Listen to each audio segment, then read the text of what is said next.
ကျွန်တော်တို့မုံလုံးကြီးပေါ်အချိုးစားလေးနဲ့ထဲနီးလေးတွေကိုကျွန်တော်လွတ်ပြပေးသွားမယ်ပြောပြပေးသွားမယ်ပေါ့နော်ဒီမုံလုံးကြီးပေါ်ကအချိုးစားမမြင်စားရတာပြစ်တုပ်နဲ့တိတ်မကောင်းဘူးများတည်လားအကယ်၍မုံလုံးကြီးပေါ်ကိုအချိုးစားမှန်မှန်ကန်ကန်နဲ့ထည့်တတ်မယ်ဆိုရင်ကျွန်တော်မုံလုံးကြီးပေါ်ကအီစိမ့်ပြီးတော့အရန်စားလို့ကောင်းတဲ့တချွဲမျိုးပေါ့နော်အဲ့လိုပုံစံမျိုးတွေကျွန်တော်လုပ်ကြမယ်အားလုံးပဲကျွန်တော်နဲ့တူလိုက်လို့ကြရအောင်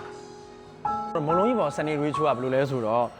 ကောင်းချင်းမုံ9ဆဆိုရင်ကျွန်တော်စံမုံ1ဆပေါ့နော်ကျွန်တော်အရီချိုးလေးနဲ့ကျွန်တော်ဆက်ပြင်မယ်နော်မအောင်ဆုံးကျွန်တော်ဒီကောင်းချင်းမုံကိုကျွန်တော်9ခွက်ထည့်လိုက်ပြီပေါ့နော်1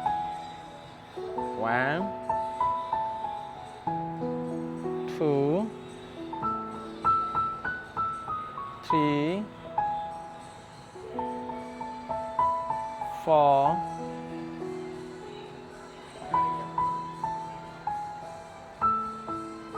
5ကျွန်တော်9စားပြီးသွားရင်စံမုံတစ်စားထည့်မှာပေါ့နော်စံမုံလေးကိုတစ်ခွက်ထည့်လိုက်မယ်စားလေးဟတ်တီစပူလောက်ထည့်လိုက်မယ်ပြီးရင်သူ့ကိုကျွန်တော်နည်းနည်းလေးမှုေးပေးလိုက်မယ်ဝါရဝဲလေးနဲ့ရပြီနော်ပြီးရင်ကျွန်တော်တို့ဘာထည့်ရမလဲလို့ဆိုတော့ရေလေးကိုတော့ကျွန်တော်တို့ကလိုတလောက်လေးဖြည်းဖြည်းချင်းလေးထည့်မယ်သူကမာလို့လည်းမရဘူးပြောလို့လည်းမရဘူးရမ်းပြော့ရင်လည်းလုံးလုံးမကောင်းတော့ပိတ်ရှုံသွားတော့အဲ့ဒီအခြေအနေလေးကနည်းနည်းလေးအရေးကြီးတယ်ဖြည်းဖြည်းချင်းလေးတောင်းပါနော်ကျွန်တော်မဆလာနယ်တဲ့တက်ကနစ်နဲ့သွားမယ်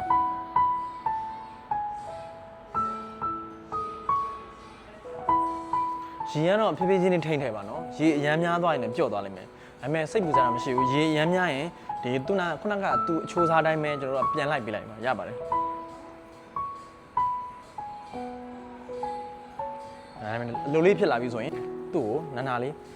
လက်ဖက်အောင်နဲ့ဖိပြီးတော့နည်းပေးလိုက်မယ်နော်အဲ့လိုလေးပေါ့နော်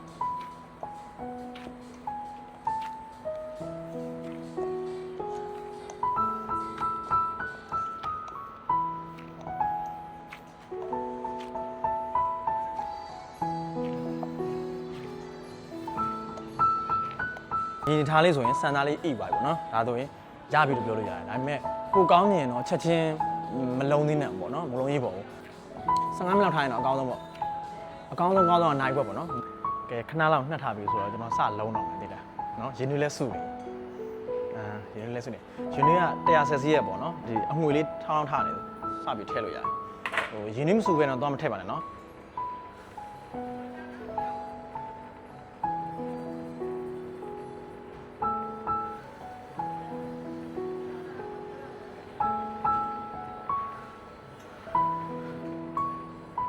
နေကတော့သူမရှိသေးဘူးကျန်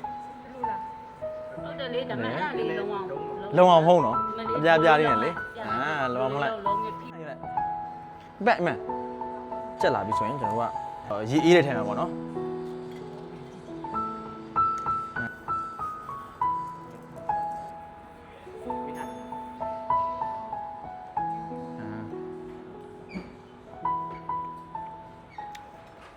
အရန်ကောင်း